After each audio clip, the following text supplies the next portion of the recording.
नमस्कार दोस्तों, कैसे हैं आप सब। तो स्टार्ट करते हैं आज का लेक्चर। तो जैसा कि आप जानते हो, हम पढ़ रहे हैं chapter 4 linear equation two variables. ठीक है, आज हम देखेंगे एक्सरसाइज 4.3। इससे पहले आपने एक्सरसाइज 4.1 4.2 पढ़ ली होगी, उम्मीद करता हूँ। सही है, नहीं पढ़ी तो जाके पढ़ लीजिए। आपको सब बेसिक बताया गया है कि आखिर किस तरीके से जो है क्वेश्चन सॉल्व होते हैं। हम पढ़ रहे हैं एनसीईआरटी की बुक, क्लास 9th की। ये वाली बुक आप पढ़ोगे स्कूल के अंदर, वही पढ़ाई जा रही है यहाँ पर आपको। ठीक है, तो एक्सरसाइज 4.3 का फर्स्ट क्वेश्चन देख लेते हैं दोस्तों। तो फर्स्ट क्वेश्चन में दे रखा है आपको ड्रॉ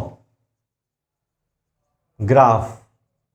तो ग्राफ वाला लेक्चर मैं करवा चुका हूं वैसे आपको, लेकिन फिर भी एक क्वेश्चन देख लेते हैं यहाँ पर। ग्राफ ड्रॉ कैसे होगा, तो फोर्थ पार्ट करते हैं। यहाँ पे आपको दे रखा है 3 = 2x + y। ठीक है, इसका ग्राफ ड्रॉ करना है। 3 = 2x + y, इसका ग्राफ ड्रॉ करना है मुझे। चलिए ग्राफ ड्रॉ करते हैं। तो इसको मैं पहले सही से लिख देता हूँ। ये है आपका इक्वेशन 2x + y = 3। इसमें कोई डिफरेंस तो नहीं है, केवल जो है मैंने जो वेरिएबल्स हैं वो लिख दिए पहले और कांस्टेंट को बाद में लिख दिया है। एक टेबल फॉर्म कर लेते हैं यहाँ पर x और y की, और दो वैल्यूज पर ही हम ग्राफ ड्रॉ कर देंगे यहाँ पे।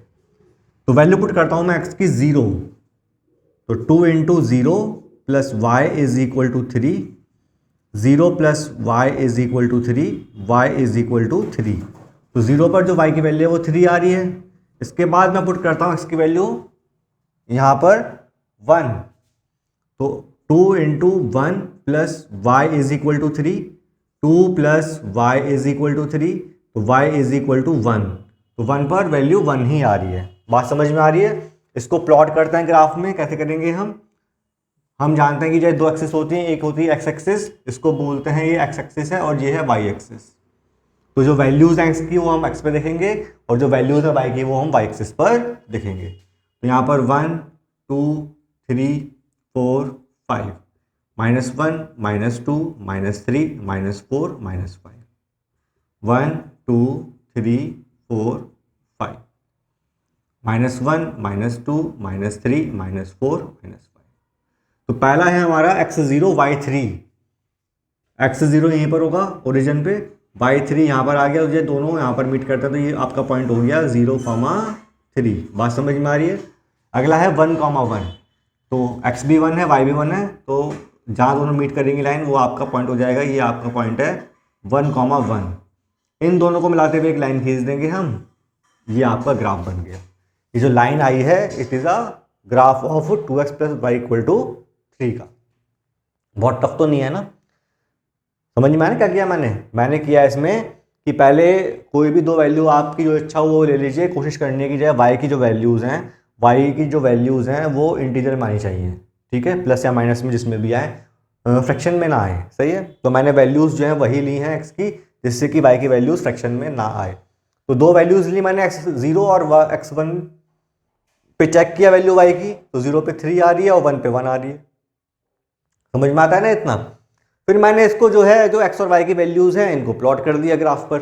ये सब चीज़ें जो है कोऑर्डिनेट ज्योमेट्री अगर आप पढ़ोगे तो मैं समझा रखी हैं कि किस तरीके से हम पॉइंट्स को प्लॉट करते हैं। x और y दे रखा हूँ मुझे, तो मैं किस तरीके से पॉइंट मार्क करूँगा। यहाँ ये मैंने समझा दिया आपको वैसे, लेकिन आपको अगर अच्छे से पढ़ना है तो जो है यहाँ लेक्चर डाल रखा है मैंने यूट्यूब पर, कोऑर्डिनेट ज्योमेट्री का बेसिक्स, तो वहाँ पर आप देख सकते हो इस चीज़ को। बात समझ में आ रही है ग्राफ कैसे बनता है। चलिए देखते हैं अगला क्वेश्चन क्या कहता है। दोस्तों कोई भी दिक्कत अगर आपको है तो कमेंट के माध्यम से आप जुड़ सकते हैं मेरे से और अपनी प्रॉब्लम्स को शेयर कर सकते हैं। ठीक है,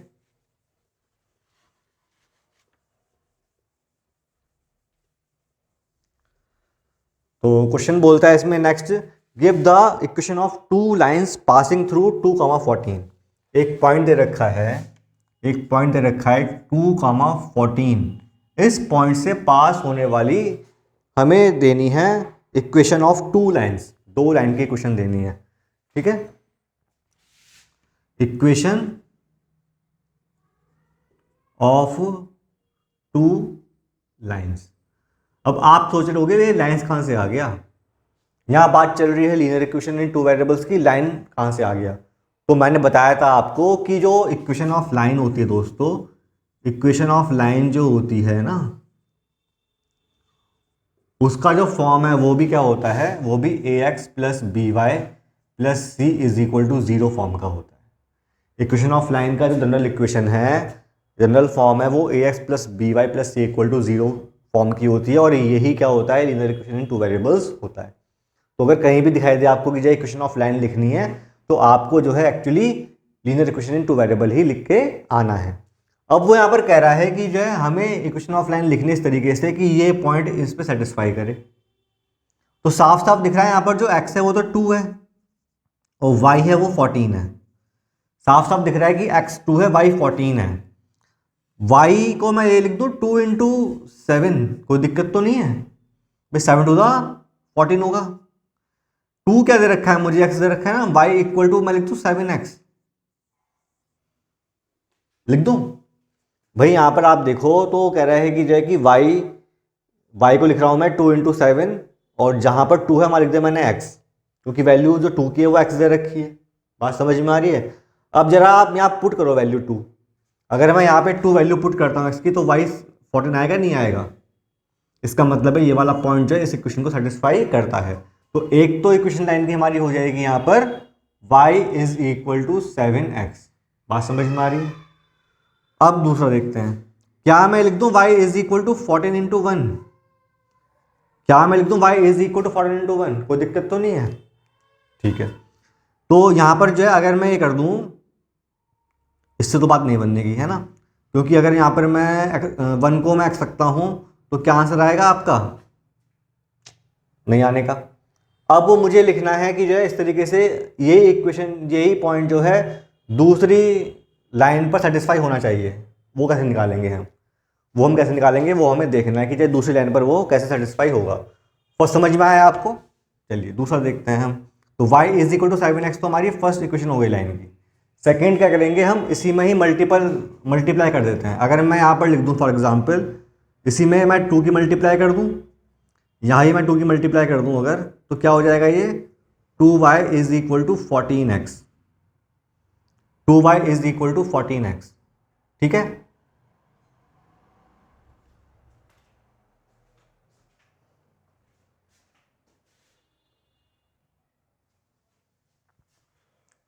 तो आपको दिया यहां पर, अगर मैं 2 से मल्टीप्लाई कर दूं उसको, तो क्या आएगा 2y is equal to 14x। तो क्या ये और ये सेम नहीं हो जाएंगी? तो हम ये मतलब जो अगर आपको ये दिया है तो अगली ये नहीं हो सकती। सही है। आप यहाँ देखिए कि जो यहाँ पर जो x और y है उनका सम कितना आ रहा है? उनका सम आ रहा है 2 प्लस 14 इज इक्वल टू 16। ये सम आ रहा है उनका। तो क्या ये एक नहीं बन सकती इक्वेशन की? अगर मैं लिख दूं x plus y is equal to 16, और यहां मैं वैल्यू पुट करूं x की 2 और y की 14, तो क्या सेटिस्फाई हो रहा है? यहां पे नहीं हो रहा? हो रहा है ना? तो उसका मतलब है कि हमारी दूसरी जो इक्वेशन है वो ये x plus y equal to 16 हो सकती है। ठीक है। और कौन सी हो सकती है? अगर मैं जो है यहां पर ये लिख दूं कि जो है x माइनस का y is equal to x minus y is equal to लिख दो माइनस का 12, तो क्या ये हो सकती है इक्वेशन? देखते हैं। तो अगर मैं x को पुट करता हूं 2 और यहां लिख दूं 14 माइनस का, तो minus 12 is equal to minus का 12। इक्वल आ रहा है ना? मतलब कि ये भी हो सकती है। अगर मैं लिख दूं y माइनस का x इज इक्वल टू 12, क्या ये पॉसिबल है इक्वेशन? पुट करके देखते हैं। y को रखा मैंने 14, x को 2, तो 12 आ रहा है ना? 12 इक्वल टू 12, मतलब कि ये भी हो सकती है इक्वेशन। तो आप देख रहे हो ना कि मतलब मल्टीपल इक्वेशन पॉसिबल है। एक पॉइंट से, एक गिवन पॉइंट से मल्टीपल लाइंस पास हो सकती है, मल्टीपल लाइंस। ये पॉइंट दे रखा है आपको 2,14, और इस पॉइंट से मल्टीपल लाइंस पास हो सकती हैं। तो इसमें क्वेश्चन दिया था आपको कि ये कि आपको केवल इक्वेशन ऑफ 2 लाइंस निकालनी थी। एक तो हमारी ये आ गई, दूसरी हमारी ये आ गई, तीसरी हमारी ये आ गई, फोर्थ ये आ गई। तो ये आप निकाल सकते हो, है ना? आपको इसमें से कोई भी 2 लिखनी है। बात समझ में आ रही है कि कैसे कैसे ये क्वेश्चन सॉल्व होगा। चलिए देखते हैं नेक्स्ट क्वेश्चन क्या है।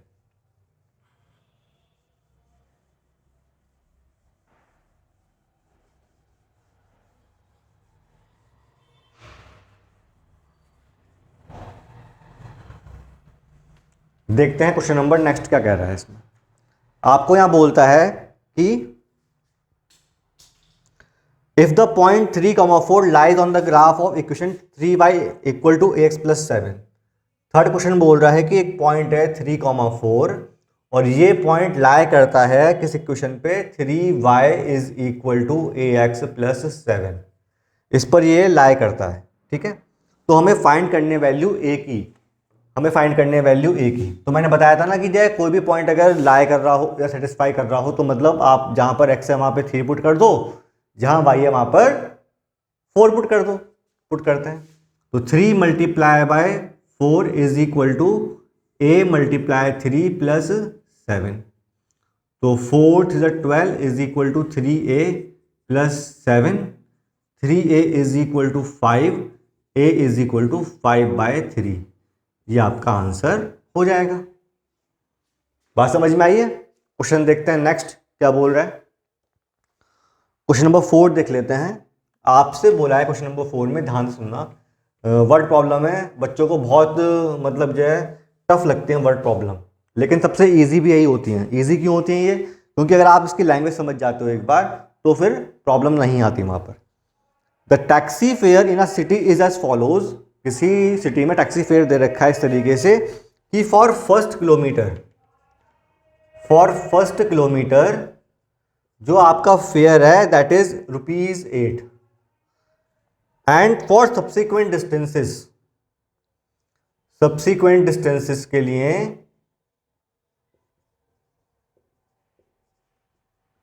जो फेयर होता है वो ₹5 पर किलोमीटर होता है, ठीक है। उसने बोला है कि जाएगी लेट डिस्टेंस कवर्ड, हम x मान लेते हैं, डिस्टेंस कवर्ड हमने x मान लिया, और यहां पर जो फेयर है टोटल फेयर को y मान लिया, ठीक है। तो हमें बताना है कि जी क्या इक्वेशन बनेगी।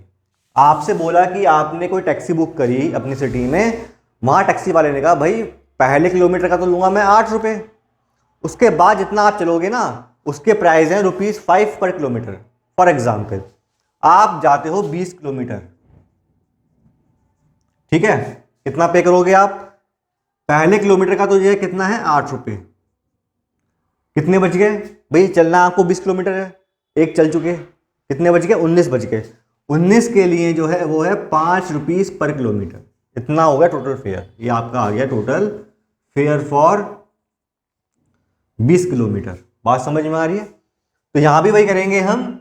यहां पर आपको चलना है x किलोमीटर और जो फेयर है जब पूरा वो आपका ₹y है। तो पहले किलोमीटर के लिए तो जो हमारा प्राइस है कितना? 8 रुपये। पहले किलोमीटर के लिए हमारे पास कितना प्राइस है? 8 रुपये ले रहा है वो फर्स्ट किलोमीटर का। उसके बाद तो x में 1 चल चुके ना, कितना बचा? x माइनस का 1 बच गया। x में 1 चल चुके ना, कितना बचा? x माइनस का 1। x माइनस 1 के लिए जो प्राइस है दैट इज 5। ये कुल कितना फेयर आएगा? Equal to y। y is a total fare ना, तो ये जो फेयर है that is equal to y। Solve करते हैं। 8 प्लस 5x माइनस का 5 इज इक्वल टू y। तो 5x माइनस का y is equal to -3। This is your answer. ये एक क्वेश्चन है आपकी। आप चाहे इसको अगर पूछे कि ग्राफ ड्रॉ करना है, you can easily draw the graph of this equation. अगर आपको कोई दिक्कत आती है इसके ग्राफ ड्रॉ करने में तो आप मुझे कमेंट कर सकते हो, लेकिन ये आपका बेसिक है, इतना तो आपको आना चाहिए। सही है। एक बार और देख लेते हैं इसको। आपसे बोला कि जो फर्स्ट किलोमीटर के लिए जो प्राइस है that is 8 rupees. Subsequent kilometre, एक के बाद जो चलेगा उसके लिए प्राइस है ₹5 पर किलोमीटर। डिस्टेंस कवर्ड मान लें कि x किलोमीटर है और जो फेयर है टोटल दैट इज ₹y। तो माना कि जाए फर्स्ट किलोमीटर के लिए वो कितना चार्ज करेगा? 8 रुपये प्लस एक चल चुका ना वो। अब कितने बचे किलोमीटर हमारे पास? x माइनस का 1, उसके लिए प्राइस चार्ज करेगा 5 रुपये। तो 5 इंटू x माइनस का 1 इक्वल टू y हो जाएगा। तो हमारे पास आ जाएगा 8 1 ज़ा 8 प्लस 5 इंटू x माइनस का 5 इज इक्वल टू y। तो 8 में से 5 के 3 इधर आके माइनस में हो जाएगा, y को उधर लिया माइनस में, तो 5x minus 5 equal to minus का 3। ये आपका आंसर हो जाता है। चलिए अब देखते हैं क्वेश्चन नेक्स्ट क्या कह रहा है, क्वेश्चन नंबर 5 देखते हैं आपको। 5 के 2 पार्ट हैं, एक मैं करवा रहा हूं, एक आपको खुद करना है, और प्रैक्टिस भी करेंगे आप घर पे, तभी आप ये मालूम चलेगा कि आपको कितना आया है, जो पढ़ाया गया है वो आपको आया भी है या नहीं आया, ये आपको घर पे प्रैक्टिस करके मालूम चलेगा। प्रैक्टिस करनी जरूरी होती है, बिना प्रैक्टिस के आप मैथ्स को नहीं सीख सकते हो। चलिए, तो यहाँ पर फिगर 4.6 की बात कर रहे हैं, फिगर 4.6 की बात कर रहे हैं। तो यहाँ पर फिगर 4.6 दे रखी है हमें कि एक ग्राफ है, ग्राफ दे रखा है और एक लाइन पास हो रही है, इस पर पॉइंट्स दे रखे हैं। पॉइंट्स एक दे रखा है मुझे 1, -1, एक पॉइंट दे रखा है 0, और एक पॉइंट दे रखा है मुझे -1, 1। ये 3 पॉइंट दे रखे हैं इस ग्राफ पर। मुझसे पूछा है कि बताइए कि 4 ऑप्शंस हैं। फर्स्ट है y = x, सेकेंड ऑप्शन दे रखा है x + y = 0, थर्ड ऑप्शन दे रखा है y = 2x, and last option दे रखा है कि 2 + 3y = 7x। तो मुझे बताना है कि इन चारों में से कौन सी ऐसी इक्वेशन है जो सेटिस्फाई करते हैं इन 3 पॉइंट्स को। मुझे बताना है इन चारों इक्वेशन में से कौन सी ऐसी इक्वेशन है जो कि इन तीनों पॉइंट्स को सेटिस्फाई करती हो। सॉल्व करते हैं।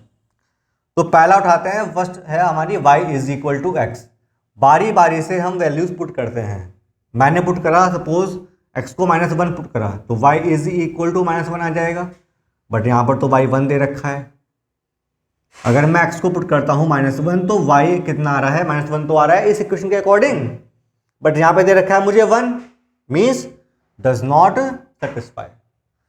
आइए सेकंड वाले पार्ट में, आपको दे रखा है x + y = 0।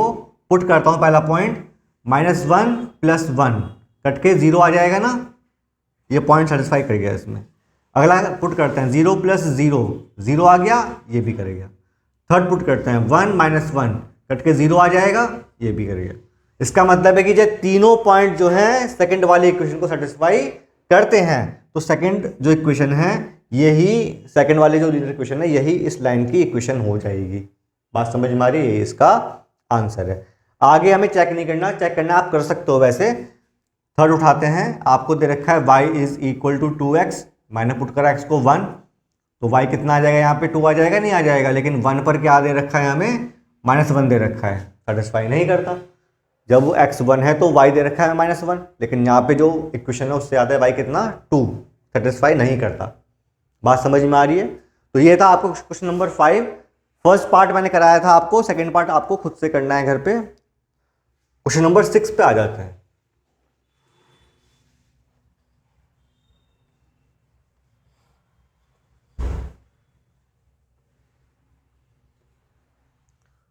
क्वेश्चन नंबर 6 पे आ जाते हैं।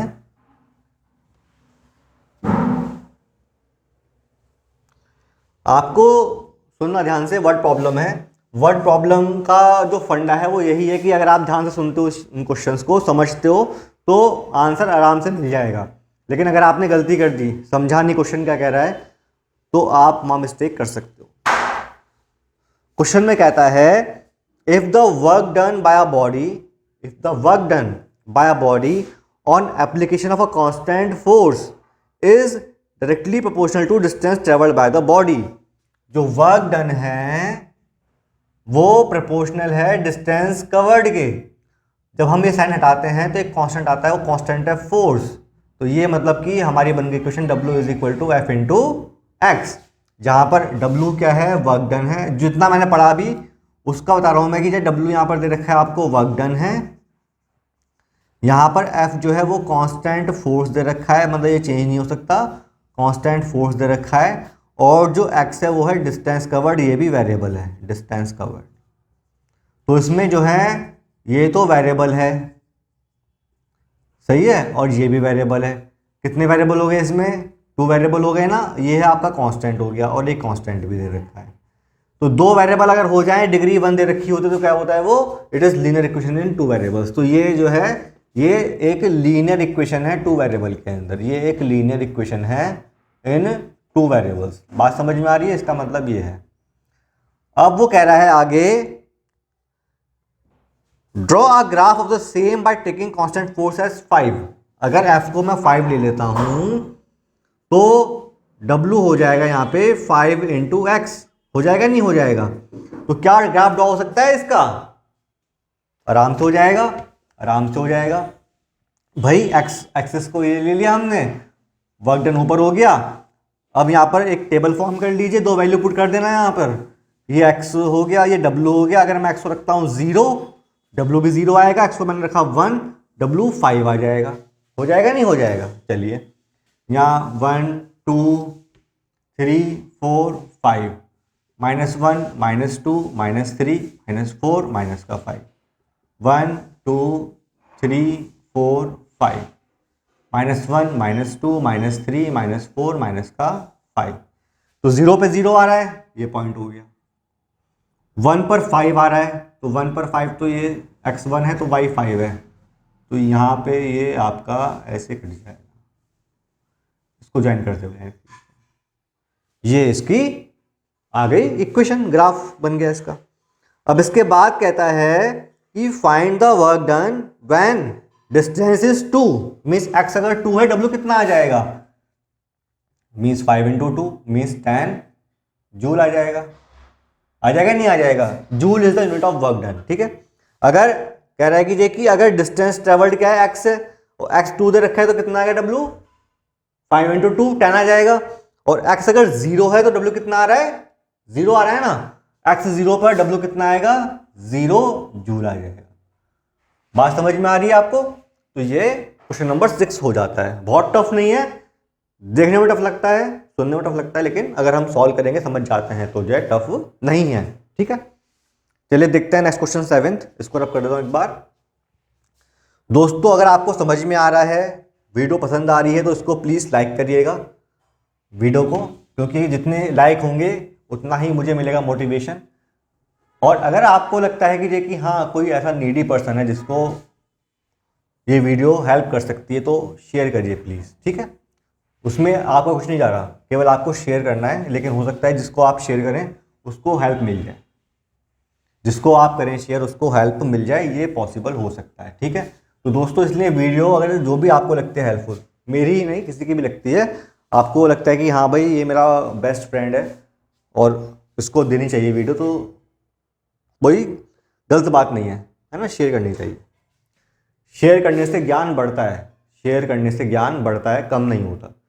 केवल एक जो है नॉलेज ऐसी चीज़ है, जितना आप करोगे शेयर उतना बढ़ेगा, बाकी चीज़ तो कम हो जाती हैं। पैसा है कम हो जाएगा आप शेयर करोगे तो। ठीक है, आपकी बुक्स हैं, जितना आप करोगे शेयर तो उतना ही आपका नाम होगा। बात समझ में आ रही है? बुक्स का मतलब कि जितना आप नॉलेज शेयर करोगे उतना ही आपका नाम होगा, उतना ही आपका ज्ञान बढ़ता रहेगा। सही है, चलिए 7th क्वेश्चन पे आ जाते हैं। यामिनी एंड फातिमा, दो बच्चे हैं, यामिनी एंड फातिमा, दोनों बच्चे क्लास 9th के हैं। उन्होंने मिला के 100 रुपये कंट्रीब्यूट किए for prime minister relief fund के लिए। हमें लिखना है इक्वेशन, जो कंट्रीब्यूशन है, मान लिया कि दो बच्चे हैं यामिनी, तो यामिनी का जो कंट्रीब्यूशन है वो हमने मान लिया कि वो x है, क्वेश्चन में दे रखा है। और जो यामिनी और फातिमा, फातिमा का जो कंट्रीब्यूशन है वो हमने मान लिया कि वो y है। बात समझ में आ रही है? यामिनी का x मान लिया और जो फातिमा है उसका हमने y मान लिया। तो उसने बोला कि जो दोनों ₹x लिख देते हैं यहाँ पे, ₹x है और ये ₹y है। दोनों मिला के यामिनी एंड फातिमा, दोनों मिला के जो है कुल 100 रुपये इकट्ठे करते हैं। दोस्तों यामिनी क्या माना मैंने? x माना ना, और Fatima y is equal to 100। ये आपकी इक्वेशन आ गई। बहुत टफ था क्या? नहीं ना। यामिनी का जो कंट्रीब्यूशन है वो मैंने x मान लिया और फातिमा का मैंने y मान लिया, मिला के 100 रुपये कंट्रीब्यूट कर रहे हैं, तो सम कर दिया, इक्वल टू 100 आ गया, मिल गया आंसर।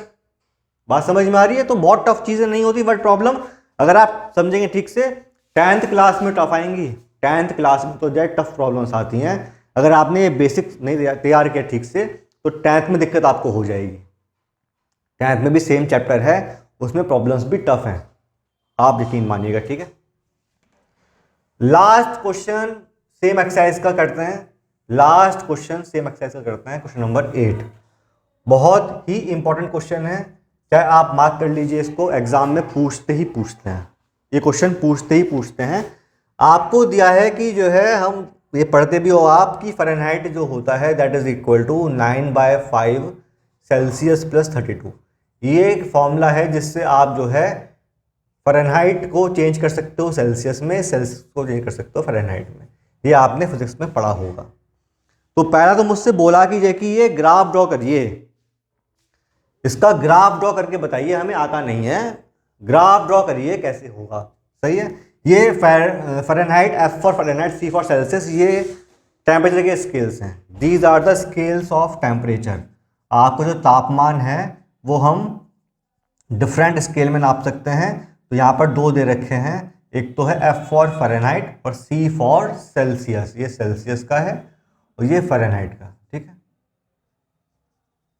इसकी स्पेलिंग देख लेना इसकी, भाई बहुत टफ सी स्पेलिंग होती है। सॉरी कि मुझे अभी स्पेलिंग याद नहीं आ रही इसकी, मैं देख कर ही लिख देता हूँ। फ़ारेनहाइट, FAHRENHEIT,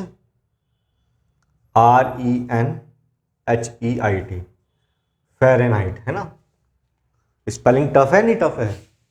कभी किसी बच्चे को कोई अगर जो है ना फ्रेंड वगैरह आपका, वो बोलता हो कि मुझे इंग्लिश बहुत अच्छी आती है, स्पेलिंग्स आते हैं सारी, ऐसे वर्ड्स ना लिख ले करो अपने पास, उनसे पूछा करो ये वाले वर्ड्स, तो तब समझ में आता है कि किसको कितनी अच्छी इंग्लिश आती है, ठीक है। चलिए, तो इसका ग्राफ ड्रॉ करते हैं। बहुत इजी तरह से ग्राफ बनेगा इसका। ये समझ में आ रहा है या मैं इसको एक्स और वाई में लिख दूँ? चलिए लिख देता हूँ मैं। माना जो एफ है मैंने उसको बोला कि वो वाई है, और जो सी है उसको मैंने बोलते हैं एक्स है। कोई दिक्कत तो नहीं है, ठीक है, क्योंकि यहाँ पर एफ और सी भी वेरिएबल हैं और एक्स और वाई भी वेरिएबल ही होते हैं। तो हमारा बन जाता है equation y is equal to 9/5x plus 32। ये हो जाएगा ना। अब मुझे दो वैल्यूज पुट करनी है यहाँ पे, x और y की। x की वैल्यू पुट करनी है और y की निकालनी है, ठीक है। तो पहला तो हो जाए भाई, जीरो होता है, मैंने बताया था आपको, जीरो पुट कर दिया मैंने। जब मैं पुट करूँगा जीरो तो जीरो हो जाएगा पूरा, तो y 32 आ जाएगा। अगला जो है मल्टीपल ऑफ, मुझे 5 पुट करना है x को, जिससे कि 5 से वो मल्टीपल कट जाए। अगर मैं x को 5 ही पुट कर देता हूँ तो 5 से 5 कट जाएगा, तो 9 + 32 कितना हो जाएगा? ये 41 आ जाएगा। ये हुआ सॉल्व कैसे, तो मैंने बता रखा है आपको, अब आपको करना ही ऐसे है, ठीक है ना। सॉल्व करके दिखाना नहीं है बार बार कीजिए कि हाँ वो तो रफ में होगा काम।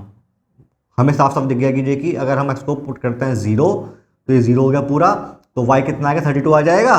x को मैंने 5 पुट करा, 5 से 5 कट जाएगा, कितना बचेगा यहाँ पे? 9 बच जाएगा इस जगह पे। 9 + 32 कितना हो जाएगा? 41 हो जाता है, ठीक है दोस्तों। आते हैं ग्राफ ड्रॉ कर देते हैं यहाँ पर। ये आपकी एक्स एक्सिस है, वाई एक्सिस है, तो साफ साफ दिख रहा है मुझे कि वाई एक्सिस में वैल्यूज बड़ी दे रखी हैं 32, 41 इस टाइप से। तो जो गैप लेंगे 5-5 का, 0, 5, 10, 15, 20, 25, 30, 35, 40, 45, ठीक है। एक्स में तो आप चल सकते हो सिंपल 1, 2, 3, 4, 5, 6, -1, -2, -3, -4, -5, -6, ठीक है। यहाँ पे मत लिखो क्योंकि अभी यहाँ पर नीड नहीं है ना, सब पॉजिटिव में दे रखा है। x0 y 32, x0 y 32, 32 लगभग यहाँ पड़ेगा, तो ये पॉइंट हो गया आपका 0,32। x5 y 41, x5 y 41, 41 पड़ेगा लगभग यहाँ पे। x5 है y 41, तो ये आपका पॉइंट जो है 5,41। इनको ज्वाइन करते हुए लाइन खींच तो ये आपका ग्राफ आ जाता है। बोर्ड पे थोड़ा आगे पीछे हो गया, लेकिन इन दो पॉइंट को स्केल से ड्रॉ करोगे तो लाइन एक स्ट्रेट लाइन ही आएगी। तो यहाँ पर ये इसका ग्राफ आ जाता है। फर्स्ट पार्ट हो गया।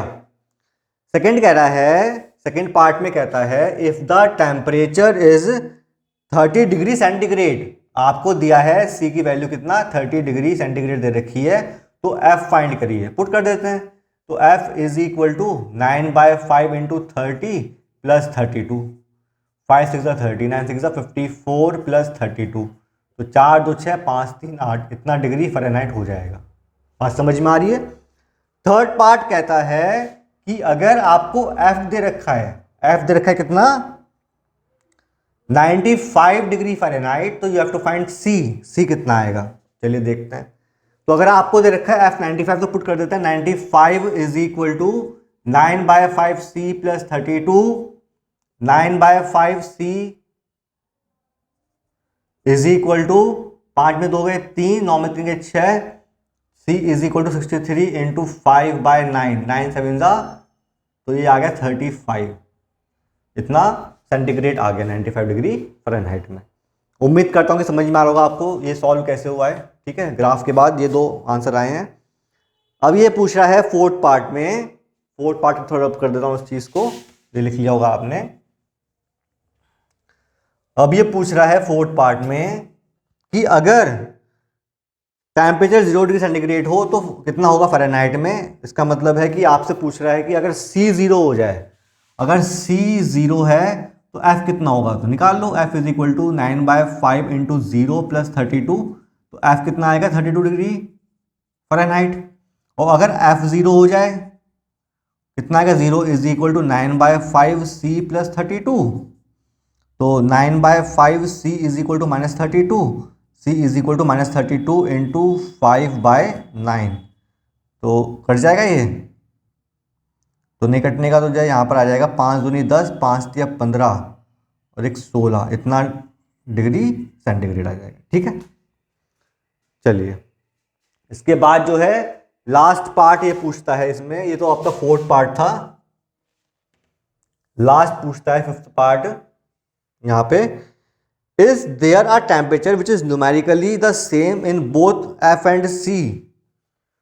क्या ऐसा कोई टेम्परेचर है तो दोनों में सेम हो, तो एफ को इक्वल टू सी रख दो, एफ को इक्वल टू आप सी रख दीजिए, तो C is equal to 9/5c plus 32, तो c minus 9/5c is equal to 32, तो यहाँ से माइनस का 4c upon 5 is equal to 32, c is equal to 32 into 5 upon 4, 4 8 जा, तो c is equal to minus का 40 डिग्री ऐसा टेम्परेचर है जिस पर दोनों बराबर होते हैं। माइनस का 40 डिग्री सेंटीग्रेड पर f और c बराबर हो जाते हैं, f और c बराबर हो जाते हैं। ठीक है, तो दोस्तों ये था एक्सरसाइज, थोड़ी लंबी थी, लेंदी थी, लेकिन जो है आपको करने में मज़ा आया होगा। क्वेश्चन अच्छे थे और यकीन मानिए इस चैप्टर में क्वेश्चन भी इसी एक्सरसाइज से आते हैं अधिकतर, तो ये अगर आपने समझ लिया ठीक से तो जो है आपको दिक्कत नहीं होने वाली कहीं भी। तो अगर आपको फिर भी कोई दिक्कत आती है, कोई परेशानी है, तो मुझे कमेंट करिए, वीडियो को लाइक करिए, शेयर करिए और जो चैनल है सब्सक्राइब करिए इसको। ठीक है, मेरी आपसे कोई और गुंजाइश तो है नहीं मांगने की, बस एक ही जो है रिक्वेस्ट है कीजिए कि इसको चैनल को सब्सक्राइब करिए और वीडियो को जितना हो सके उतना शेयर करिए। धन्यवाद, आपका दिन शुभ।